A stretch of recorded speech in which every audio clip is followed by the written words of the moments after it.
The red dot on Raffle's chest remained steady, a glowing ember against the dark fabric of his suit. He could feel the eyes of 30 armed men on him, but more importantly, he felt the weight of the digital timer ticking away in his mind. Don Lorenzo stood perfectly still, his wrinkled face illuminated by the harsh white glow of the SUV headlights. For the first time in his long life, the old man looked uncertain. The threat of the leaked documents wasn't just a blow to his business, it was a death sentence from the other families. In their world, skimming from the collective pot was the only crime more heinous than cooperating with the authorities. "You're bluffing," Lorenzo finally spat, though the tremor in his voice betrayed him. "You've always been a gambler, Raffle, but you wouldn't burn your own house down just to spite me. You're a DeLuca. You care about the name." Raffle took a slow step down the marble stairs, closing the distance between him and the rifles. "The name died the moment you used it to justify taking a home from a child. You think I'm holding on to the past. I'm holding on to the only thing that makes me a man instead of a monster. 9 minutes, Lorenzo. In 9 minutes, the encryption key for the Vulture files expires. Once that happens, the servers at every major newspaper in the country will receive a gift. They'll see the kickbacks, the city council bribes, and most importantly, your private accounts in the Cayman Islands." The men in the tactical gear shifted their weight. These weren't just mindless drones. They were soldiers who understood the implications. If the organization fell because of Lorenzo's greed, they were all out of a job, or worse, they were targets for the federal agents who would inevitably follow the money trail. Nico and Paolo watched from the shadows of the doorway, their hands tight on their weapons, waiting for the spark that would ignite the night. "Lower the weapons," a voice called out from the back of the circle. It was a man named Gavi, a veteran capo who had always been more loyal to the bottom line than to any individual leader. He stepped forward, his eyes fixed on Lorenzo. "Don Lorenzo, if what he says is true, if those documents show you've been taking more than your share, then this isn't a family matter anymore. It's an internal audit." Lorenzo whirled around.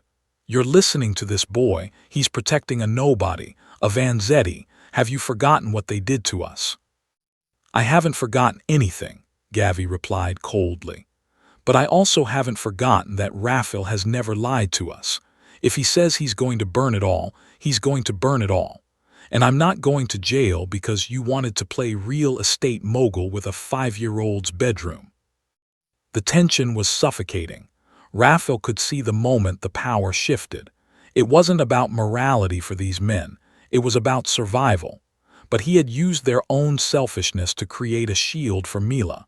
He stood his ground, the king of silence waiting for the world to catch up to his rhythm. 7 minutes, Raffle whispered. Lorenzo looked at his men, then back at Raffle. The silence of the night was broken only by the idling engines of the SUVs. The old man's shoulders slumped. He realized he wasn't standing in front of a rebel.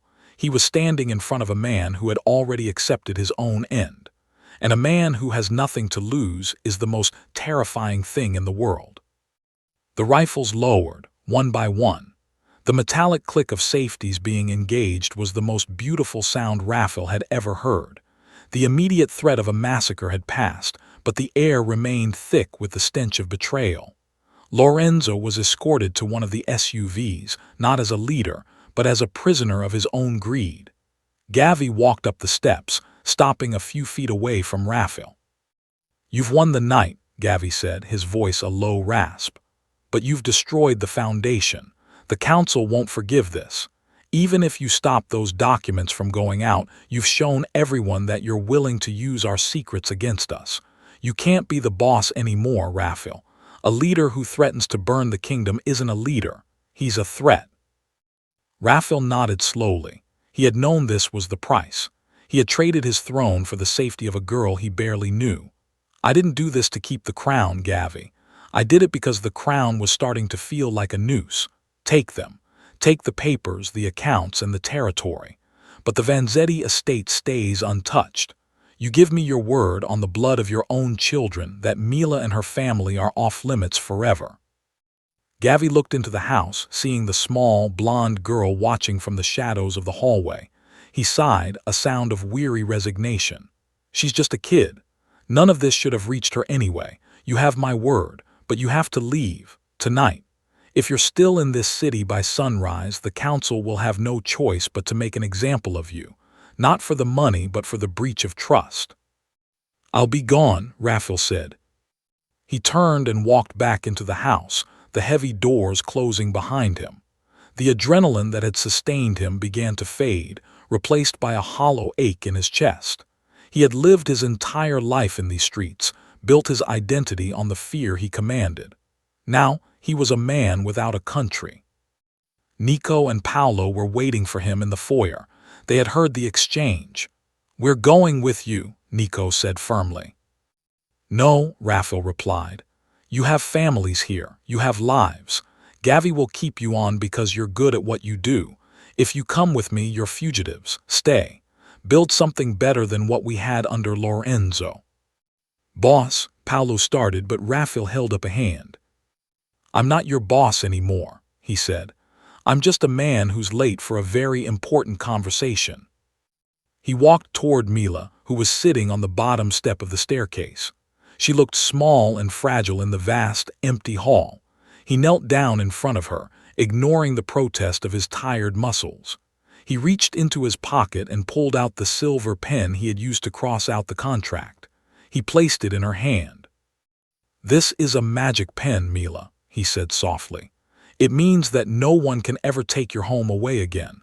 I've talked to the men outside and they've agreed to let you stay. Your mom is on her way to pick you up." Mila's eyes went wide. "Are you coming too?" Raphael felt a lump in his throat that no amount of liquor could wash away. "No, little one. I have to go on a long trip, but I want you to remember something. Always stand up, even when your legs are shaking, especially then." He stood up and walked toward the back exit, not looking back. He knew that if he did, he might never leave. He had one more task to complete before the sun rose, one final sacrifice to ensure that the peace he had bought with his reputation would actually last.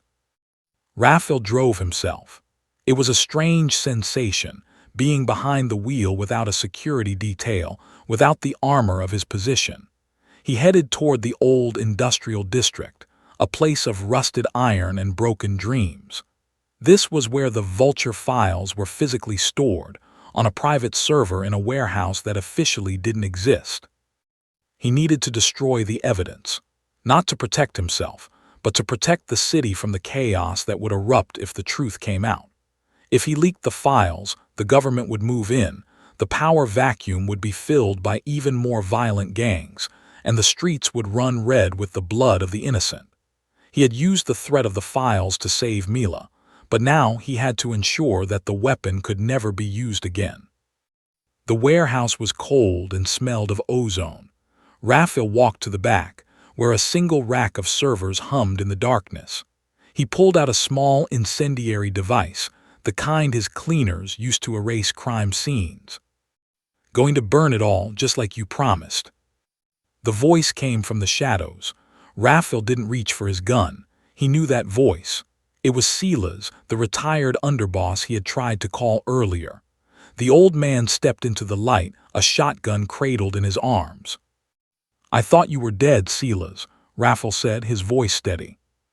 "I was waiting to see which way the wind blew," Silas replied. "Lorenzo called me. He told me you'd gone rogue for a Vanzetti. I couldn't believe it. I thought he'd finally lost his mind. But then I saw the way you handled yourself at the palazzo. You didn't go rogue, Raphael. You went honest. And in this business, that's the same thing as a suicide note." "I'm destroying the files, Silas. I'm not giving them to the cops, and I'm not giving them to Gavi. I'm ending the cycle. If this information gets out, the city burns. I just wanted to save one house. I didn't want to destroy the neighborhood." Silas looked at the servers, then back at the man who had been like a son to him. "You know they'll never believe you destroyed them. They'll spend the rest of their lives looking over their shoulders, wondering when you're going to pull the trigger. You'll never be safe. They'll hunt you to the ends of the earth." "Then let them hunt," Raffle said, his eyes hard. "I've spent 10 years being hunted by my own conscience. I think I can handle a few capos." Silas lowered the shotgun. He walked over and looked at the incendiary device. "You always were a stubborn brat. Your father would have been proud, and he would have slapped you across the face for being so stupid." "I can live with that," Raffle said. He activated the device. A small, intense flame began to eat through the plastic casing. Within minutes, the hard drives would be nothing but molten slag. The secrets of the DeLuca family, the corruption of the city, and the leverage Raffle held over the world were disappearing into the smoke. "Go," Silas said. "I'll tell them I caught you here. I'll tell them I saw the fire and couldn't stop it. It'll give you a few hours head start before they realize I'm lying." Raffle looked at the old man, a final silent thank you passing between them. He walked out of the warehouse as the first tendrils of black smoke began to curl into the night sky. He had no money, no power, and no home, but as he stepped into the cool air of the morning, he felt lighter than he had in a decade. He was no longer the king of silence. He was just Raffle, and for the first time, that was enough. The sky was a bruised purple, bleeding into a pale, dusty orange as Raffle reached the city limits. For the first time in his adult life, he wasn't driving a car that signaled his status. He had swapped the armored sedan for a nondescript, 10-year-old station wagon he'd kept in a shipping container for an emergency just like this. There were no tinted windows to hide behind, no custom leather to cushion the weight of his thoughts. Just the smell of old upholstery and the mechanical hum of an engine that didn't care about his reputation. He pulled over at a small roadside diner that sat on the edge of the provincial line. It was the kind of place where the coffee was burnt and the patrons were too tired to notice a man with tattoos on his neck and a haunted look in his eyes. He sat at the counter, his hand steady, though his heart felt like it was being squeezed by a cold iron fist. He watched the sun finally crest the horizon, its light spilling over the fields. This was the sunrise Gavi had warned him about. He was officially a ghost. "You look like a man who just walked out of a wreck," the waitress said, sliding a thick ceramic mug toward him. She didn't look at his suit, which was now dusty and wrinkled. She looked at his face. "I suppose I did," Raffle replied, his voice sounding foreign to his own ears. It was a voice stripped of command, a voice that no longer expected an immediate reaction from the world. A wreck that took 10 years to finish crashing.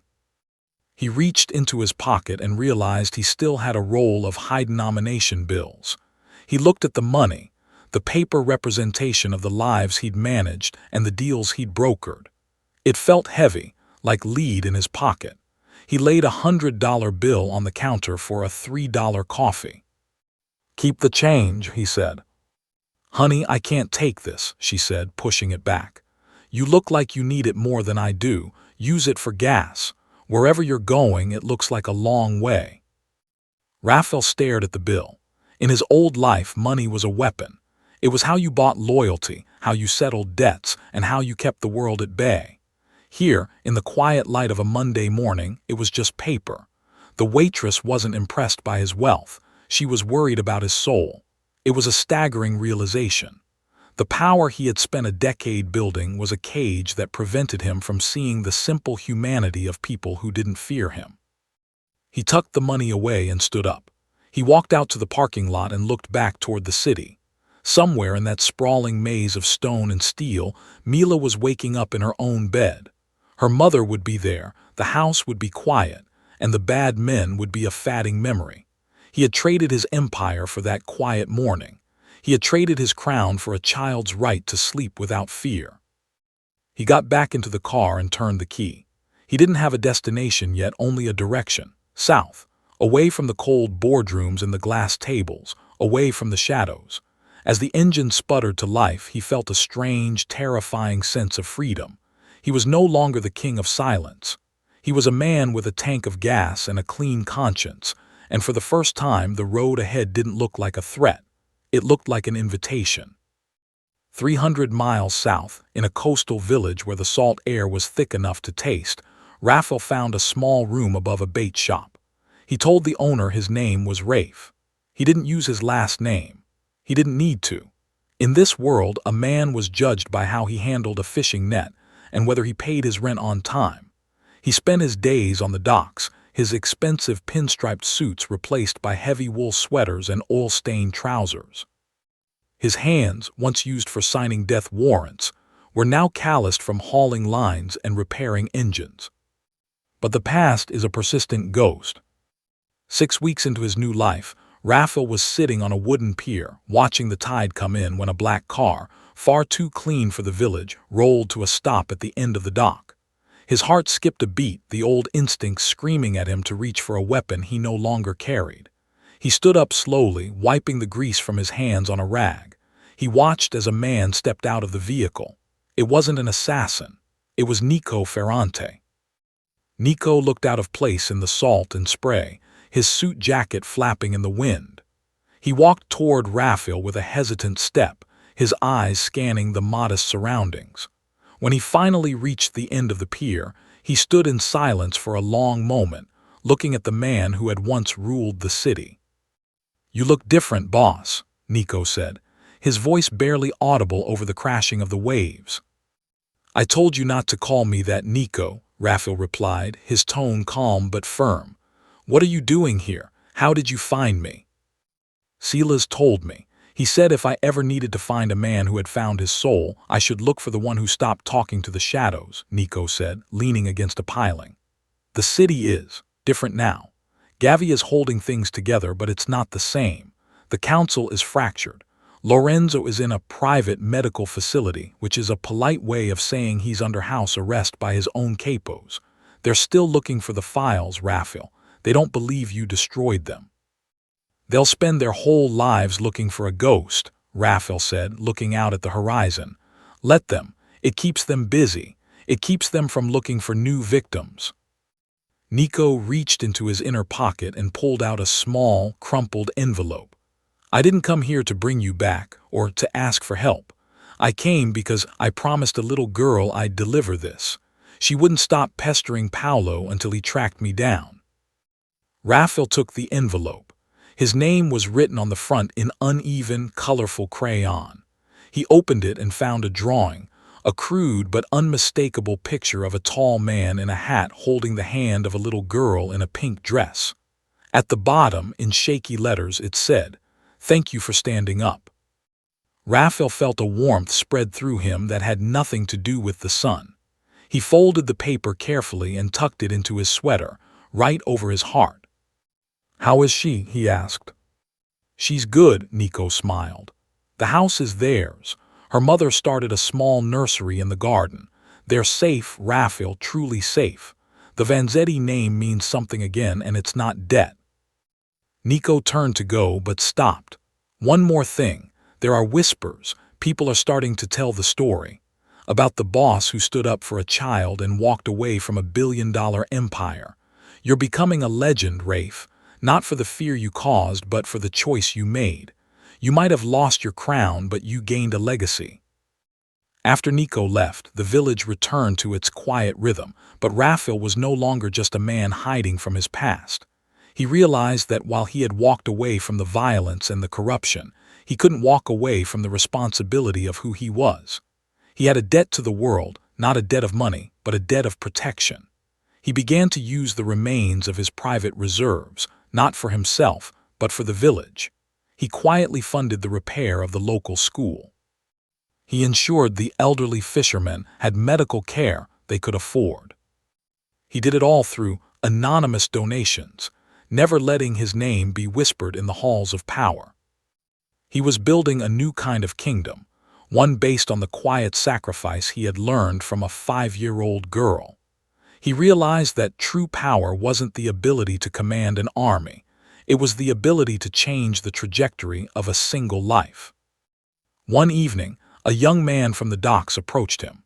The boy was barely 20, his face bruised and his eyes filled with a familiar, desperate anger.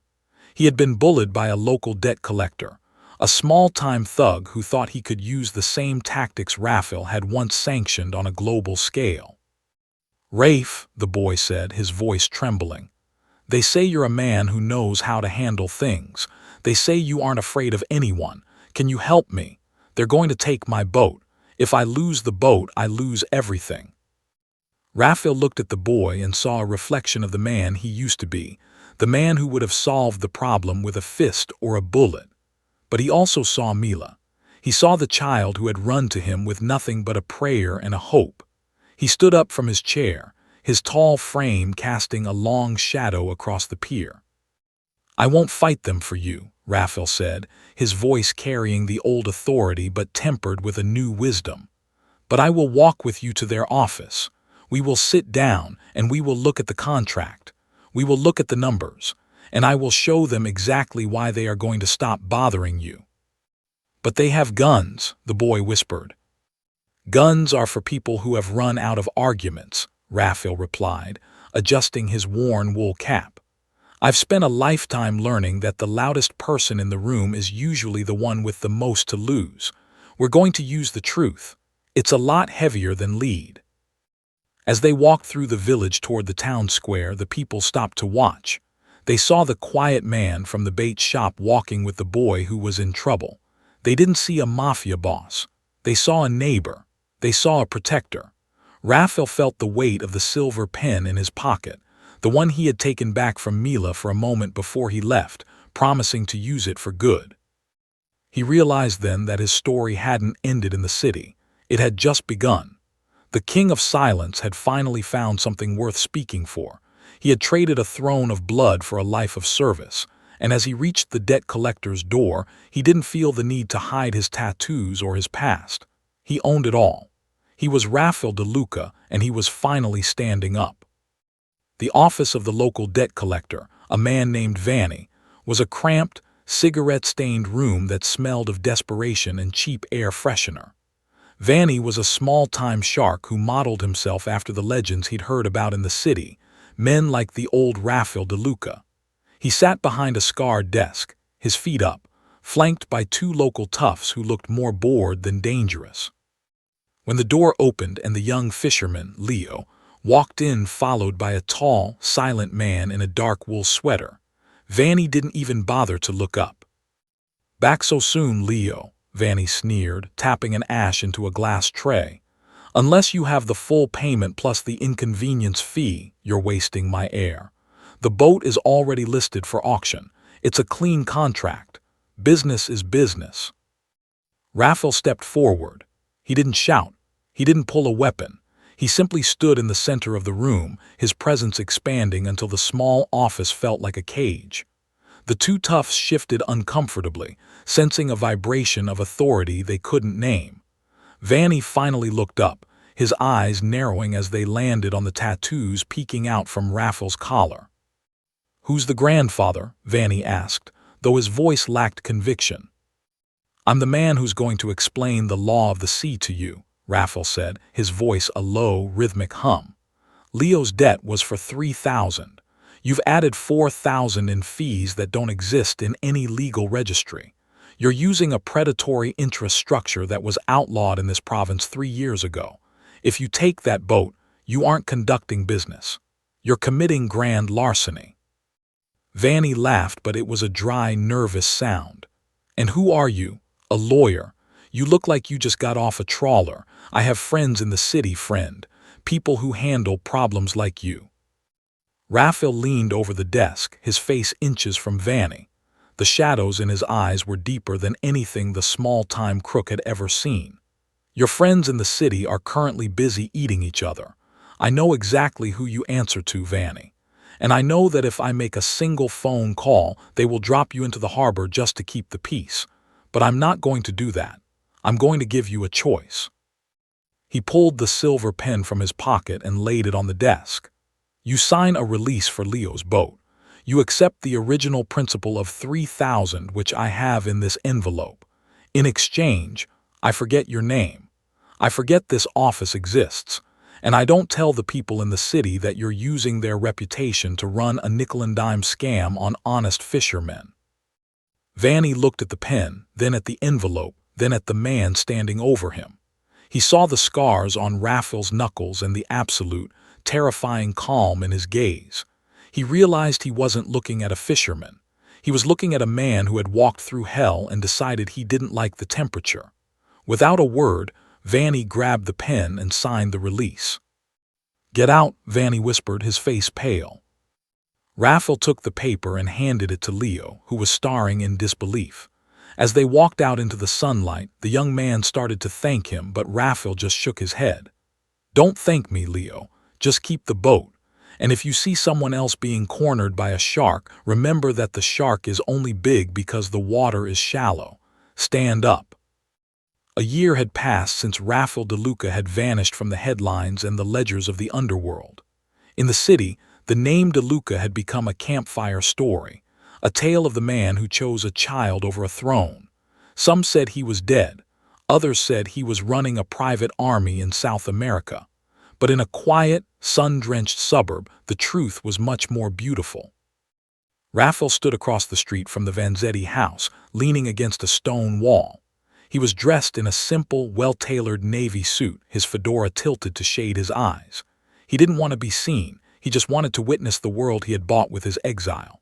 The house was no longer a crumbling monument to debt.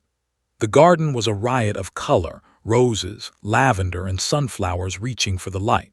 A wooden sign hung over the gate, Vanzetti's Bloom and Nursery. He watched as a car pulled into the driveway. Mila hopped out, now 7 years old, her blonde hair even longer, tied back with a bright green ribbon. She was carrying a backpack and a small tray of seedlings. She looked happy. She looked safe. Her mother followed her, laughing at something the girl said. There were no black SUVs on the corner. There were no men in tactical gear watching the perimeter. There was only the sound of a neighborhood living its life. Raphael felt a strange, soaring lightness in his chest. For years, he had measured his success by the number of people who feared him. He had measured his worth by the size of his territory. But as he watched Mila chase a butterfly through the flowers he had saved, he realized that this small, quiet acre of peace, was the greatest empire he had ever built. It was a kingdom that didn't require a single bullet or a single lie. He reached into his pocket and touched the drawing Nico had brought him a year ago. It was worn at the edges, the colors fading, but the message was clearer than ever.